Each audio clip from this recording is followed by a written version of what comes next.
समग्र कृषि समाचार विभाग अन्नपूर्णा एग्री स्पेस में स्वागतम सुस्वागतम।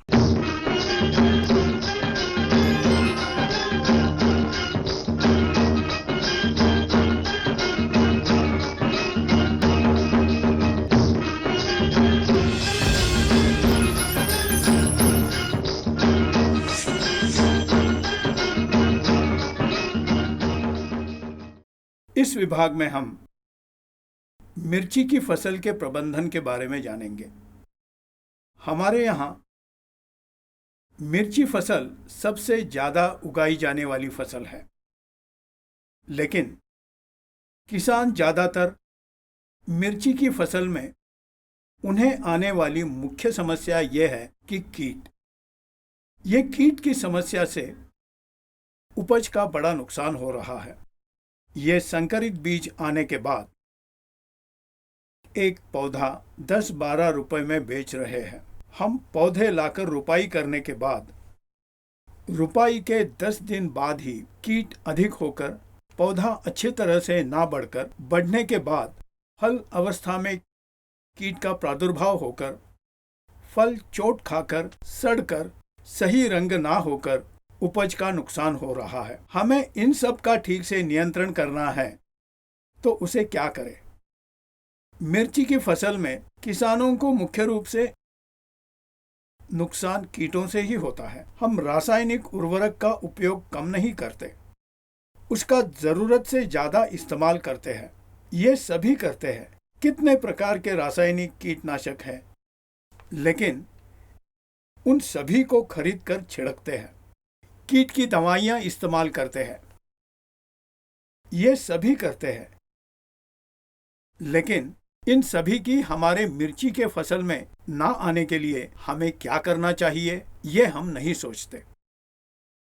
लेकिन आज से आपको ये देखना है। नुकसान होने के बाद उसको ठीक करने के बारे में सोचने से भी, अगर इस नुकसान को भी हमें ना होने के लिए सावधानी बरतनी चाहिए, हमें नुकसान नहीं होगा और हमारा खर्चा नहीं होगा। मिर्ची की फसल के हर किसान को सावधानी बरतनी चाहिए। आपकी फसल कीट संक्रमित होने से बचाना चाहिए। यही है हर किसान का सबसे प्रथम कर्तव्य। हमें कीटों की दवाइयाँ उतनी मिलेगी, कीट आराम से नियंत्रित हो जाएंगे। इसी प्रकार उर्वरक भी मिलेंगे, उर्वरक भी डाल सकते हैं, उनसे समस्या नहीं। लेकिन मिर्ची की फसल में ये एक समस्या है कि कीट पौधा रुपाई से लेकर हम हर 3-4 दिन में कीटनाशक डालते ही जा रहे हैं। लेकिन किस लिए? वो कीट पौधे के पास ना आने के लिए क्या करना चाहिए, ये जानेंगे तो हमें ये समस्या ही ना होगी ना। इसलिए हर किसान अब से अपने मिर्ची की फसल में कीट बिल्कुल ही ना आने के लिए क्या करना चाहिए, अगर आ भी गए तो हमारी फसल उसे बर्दाश्त करने के लिए हमें क्या करना चाहिए, यह है किसान की प्रमुख जिम्मेदारी। आप हर अच्छी तरह सुनने के बाद इसका जरूर अमल कीजिए। मैं जो भी कुछ बोल रहा हूँ वो सावधानी के उपाय है। आप नुकसानी से बचकर अधिक उपज कैसा लेना है, ये हर एक विषय अच्छी तरह सुनिए। निश्चित रूप से आप गुणवत्तापूर्ण मिर्ची की उपज आप ले सकते हैं, क्योंकि मैं जैसा बोल रहा हूं वैसे करके बाजी जाति का संकर को गुंटकल के ये किसान ने 4 एकड़ के जमीन में खेती करके अन्य किसी किसान से अधिक उपज पाई है। कोई भी किसान ये नहीं कर पाया। उसके बाद उसने मुझे फोन करके आपके पद्धति का अमल करने के बाद मुझे इतना फायदा हुआ और 1 एकड़ जमीन खरीद ली है। ये 1 एकड़ की भूमि आपके दिए हुए समाचार की वजह से मैं खरीद पाया हूँ। मतलब साधारण रूप से मिलने वाले फायदे से अधिक फायदे से 1 एकड़ जमीन खरीदी है। मुझे बहुत खुशी हुई ये सुनकर। इसीलिए हर किसान भी सबसे पहले कीट ना आने के लिए क्या करना चाहिए, मुख्यतः मिर्ची की रक्षा कैसे करना है, इसे हर किसान ने जानना चाहिए। हमने इसके पहले भी जैविक उर्वरक, जैविक नियंत्रकों की कैसी वृद्धि करना है ये देखा है। 500 किलो पशु गोबर में जैविक उर्वरक, जैविक नियंत्रकों की कैसी वृद्धि करनी है ये हमने जाना है। जिसे नहीं पता वो उसे देखे। हर फसल को ये जरूर करना चाहिए। मिर्ची के लिए तो बहुत ही जरूरी है। मिर्ची या अन्य तरकारी वर्गीय फसलों में ये जरूरी है। इस तरह वृद्धि किए गए 500 किलो पशु खाद को खेत को दीजिए। देने के बाद क्यारी तैयार करते हैं। 2 क्यारियों के बीच 3 कदमों की दूरी रहनी चाहिए और ज्यादातर लोग 2 पौधे के बीच बहुत कम दूरी रखते हैं, जो नहीं करना चाहिए। 1 या 1.5 कदम रखते हैं, वैसे मत रखिए। 2 क्यारियों के बीच 3 फीट रहना चाहिए और 2 पौधों के बीच 2 फीट रहना चाहिए, क्योंकि मिर्ची का पौधा 1 से 1.5 कदम फैलता है, बाजू के तरफ फैलता है। मतलब इसके तने से बाजू के तरफ 1 से 1.5 फीट फैलता है। लेकिन हम 1-1.5 फीट की दूरी रखने से पूरा खेत भर जाता है। इस तरह भरने से हवा और रोशनी अंदर नहीं आ पाएगी। हमें फल काटने के लिए भी जगह नहीं रहेगी, रास्ता नहीं होगा, जो बहुत किसान करते हैं। थोड़ी जगह है, जैसे रुपाई करते हैं, तो 1 क्यारी के बीच 3 कदम दूरी रखिए और 2 पौधों के बीच 2 कदम रखिए, जिससे वो अच्छी तरह फैलकर आप अच्छी उपज ले पाओगे। मतलब पौधा छतरी जैसे होना चाहिए।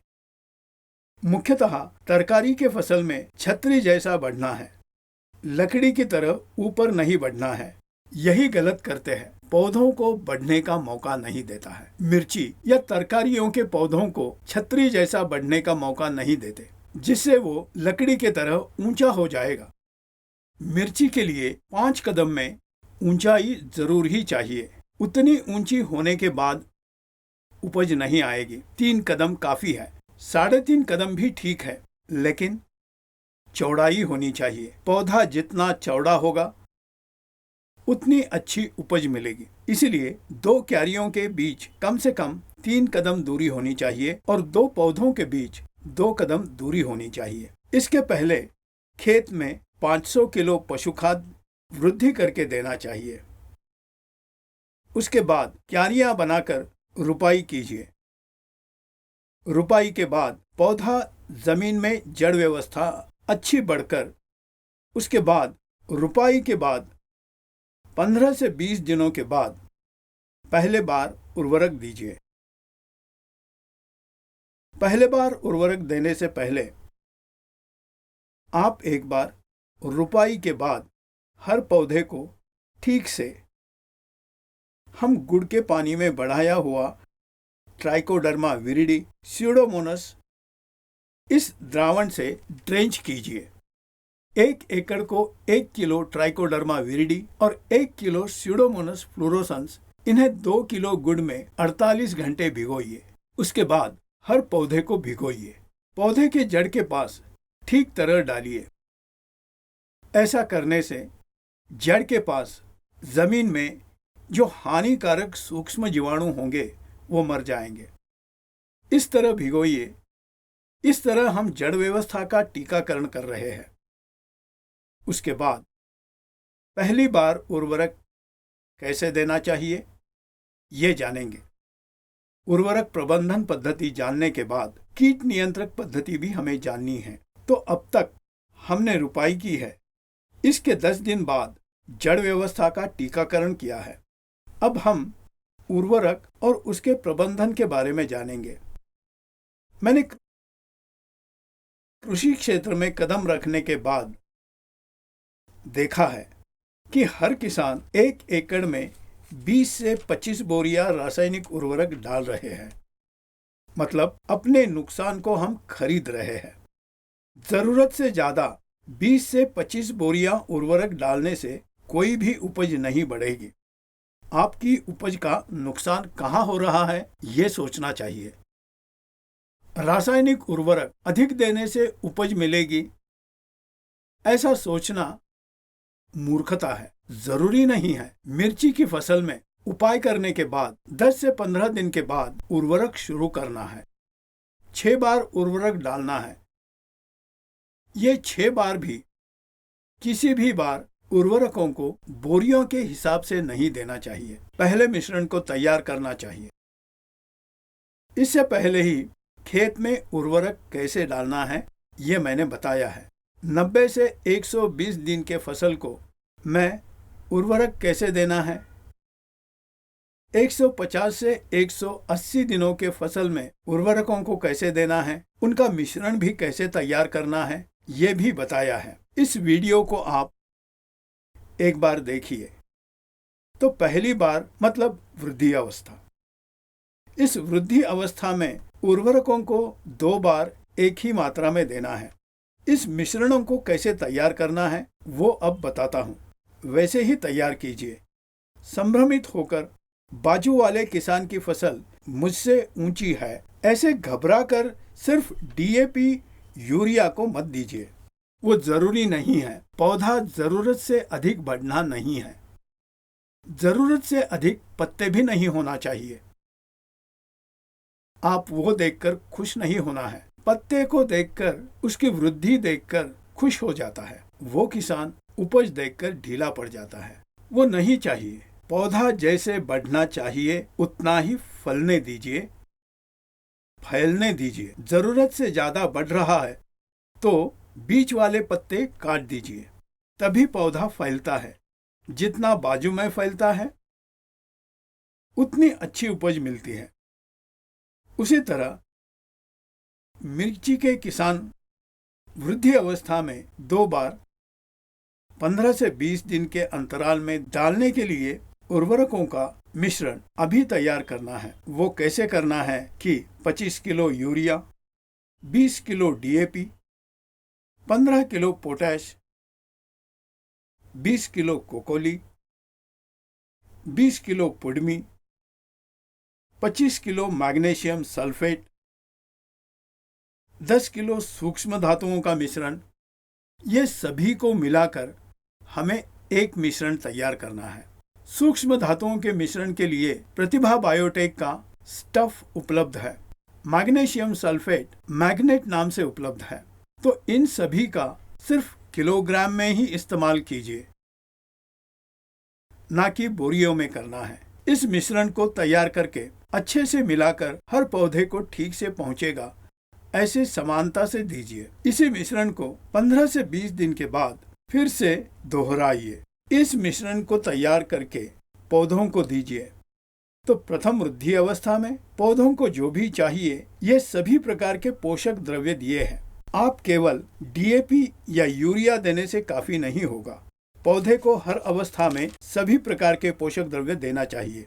इस अवस्था में किसे ज्यादा या कम देना है वो नियंत्रण करके मिश्रण को तैयार करना है। सिर्फ इस मिश्रण का विनियोग करके हमारे पौधों में इस अवस्था में होने वाले जीवन प्रक्रिया, जैसे कि उसे जितना बढ़ना है उतना ही बढ़ाएगा।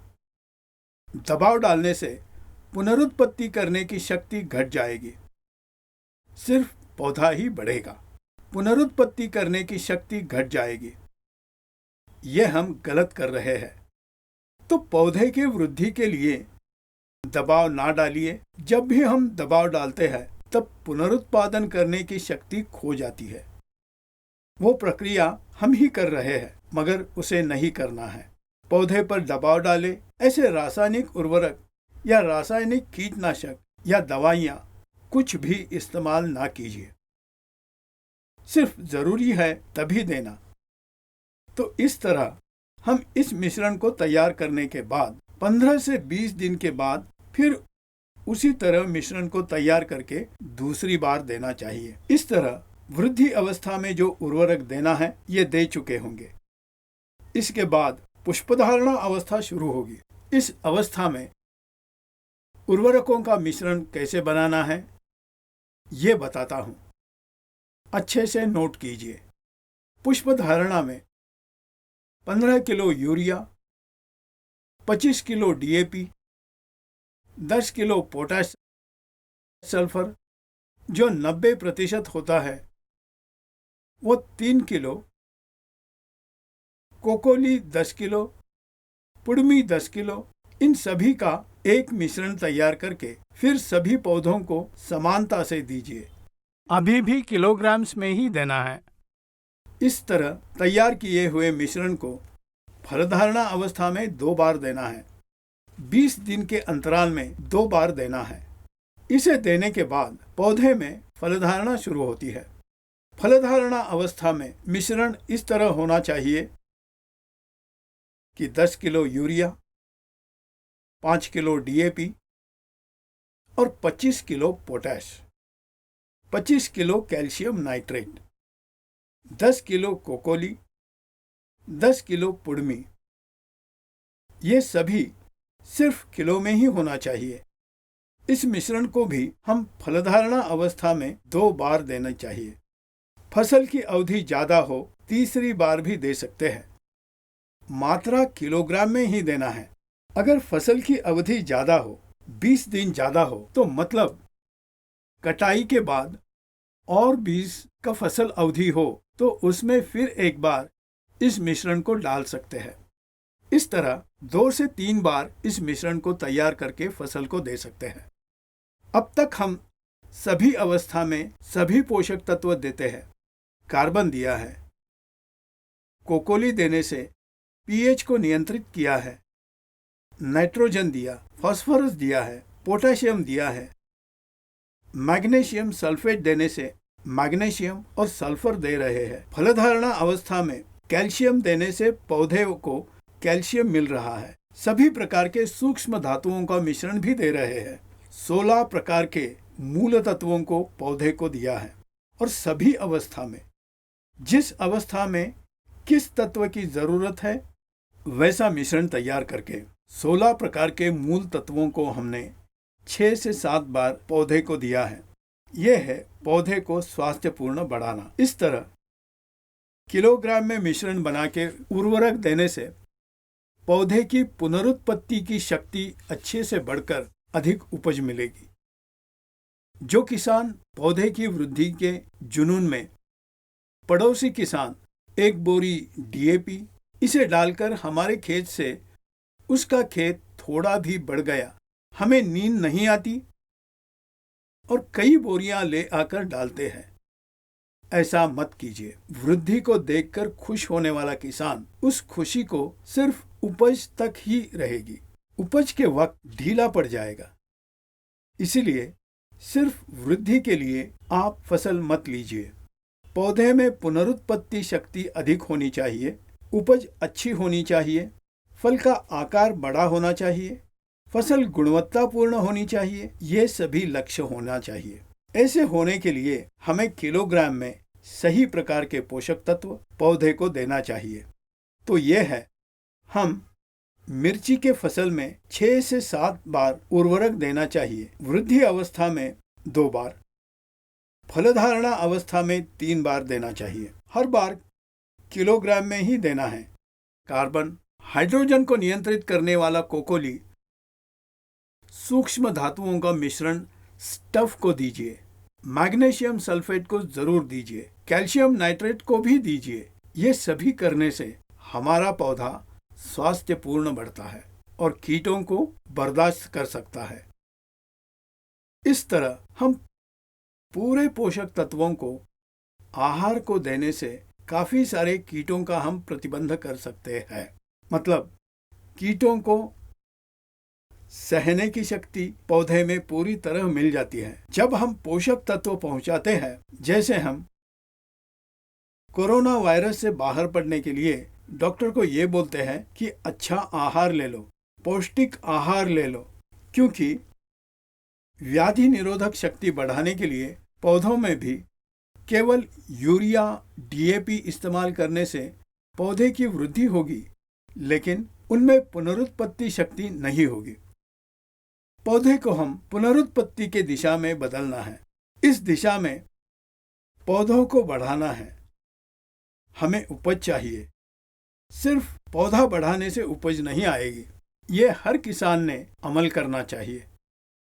उर्वरक प्रबंधन पद्धति का अवलंब करेंगे तो पौधा स्वास्थ्यपूर्ण बढ़ता है, उपज भी देता है।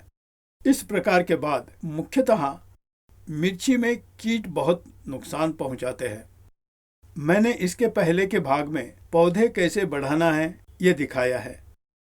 उस तरह बढ़ाकर खरीदे हुए पौधे स्वास्थ्यपूर्ण होते हैं। आप उन्हें पूछकर खरीद सकते हैं। पौधे को किस तरह बढ़ाना है ये पूछकर खरीदना है। वैसे पौधे को रुपाई करने से पौधा स्वास्थ्यपूर्ण होता है। फिर भी हमें बाहरी दुनिया से कीटों का हमला होता है। मतलब बगल वाले खेत से वो आ सकते हैं, वो पानी के द्वारा आ सकते हैं या हवा से भी आ सकते हैं। आपके फसल में आप सभी ये कहते हैं पर पड़ोसी का किसान ये नहीं करता, तब हम क्या करें?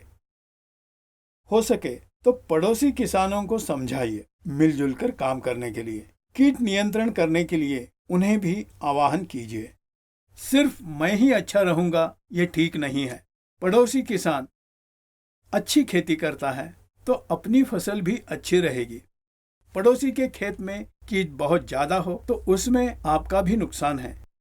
इसीलिए सभी किसान समग्र समाचार की जानकारी हासिल करके सभी किसानों से स्वास्थ्यपूर्ण खेती करनी चाहिए। तभी हम कीटों का नियंत्रण कर सकते हैं। तो बाहरी दुनिया से आने वाले कीटों का प्रबंधन कैसे करना है ये हम जानेंगे। हम जैसे ही जमीन में जैविक उर्वरक और नियंत्रकों को वृद्धि करके देते हैं, तभी हम जड़ सड़न कीट को नियंत्रित करते हैं। यह हर साल करने से 3 साल के बाद एक भी पौधा नहीं मरेगा। ये लिख लीजिए। सिर्फ एक बार करके अपेक्षा करना ठीक नहीं है, क्योंकि 30 साल से हमें जमीन का शोषण किया है। फिर से पुनरुज्जीवन देना है। 3-4 साल लगेंगे। इसके बाद रुकना नहीं चाहिए, हर साल देना चाहिए। 3 साल तो लगेंगे ही पुनरुज्जीवन के लिए। तो इस तरह वृद्धि किए गए जैविक उर्वरक, जैविक नियंत्रक मिश्रण बना के पहले ही खेत को देने से रूट रॉट कीटों से बचेंगे।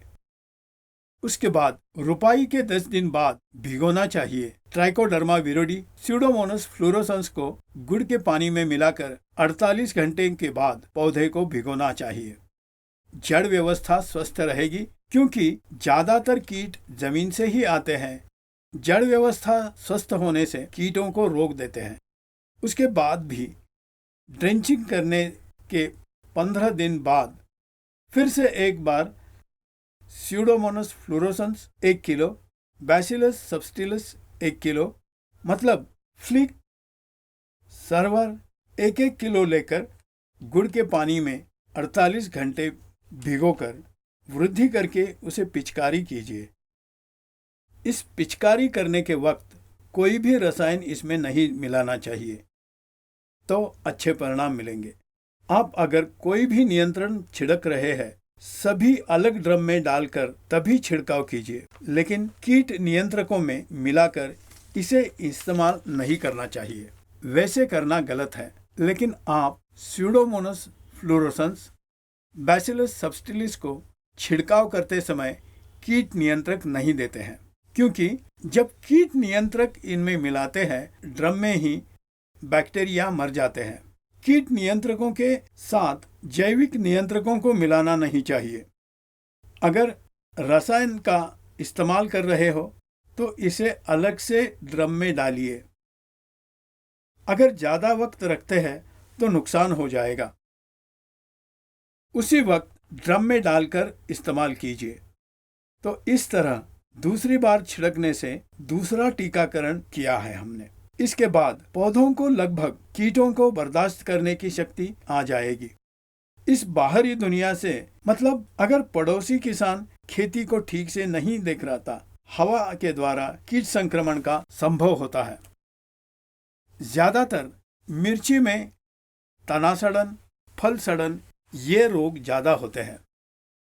इन कीटों से हमें बचने के लिए स्ट्रोबिन आधारित हेक्साकोनाजोल या ट्राइसाइक्लोजोल या इन कॉम्बिनेशन के उत्पादों को इस्तेमाल कीजिए। आपको रॉकस्टार प्लस नाम से प्रतिभा बायोटेक का कीट नियंत्रक मिलता है। इसे छिड़काव करने से तना सड़न, फल सड़न ये नहीं आएंगे। जैसे ही कीट दिखाई देता है आप तुरंत स्प्रे कर दीजिए। उसके 15 दिन के बाद दोबारा छिड़काव कीजिए। इस तरह करने से पहले ही किसी भी प्रकार के नुकसान से बच सकते हैं। इस रॉकस्टार प्लस का छिड़काव करने से, मैंने बताया हुआ टीकाकरण पद्धति का अमल करने से ज्यादातर कीट नहीं आएंगे, और आएंगे तो भी पौधा प्रतिकार कर सकता है। इस तरह हमने आधे फसल का रक्षण किया होगा, नुकसान नहीं होगा।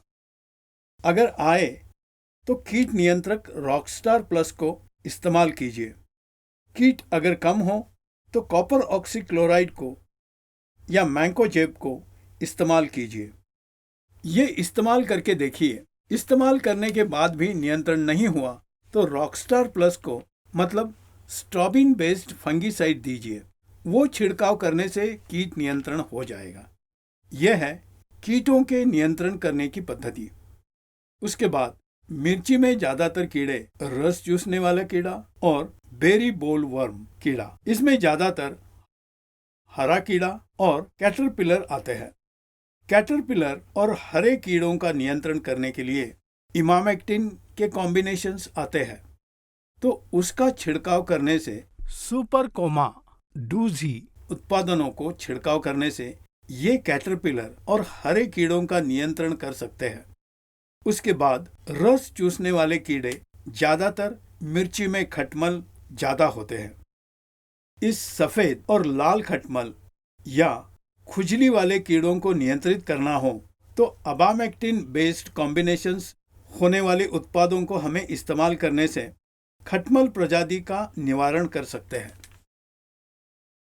प्रतिभा बायोटेक में 1, 2, 3 नाम से एक ब्रांड उपलब्ध है, उसका भी इस्तेमाल कर सकते हैं।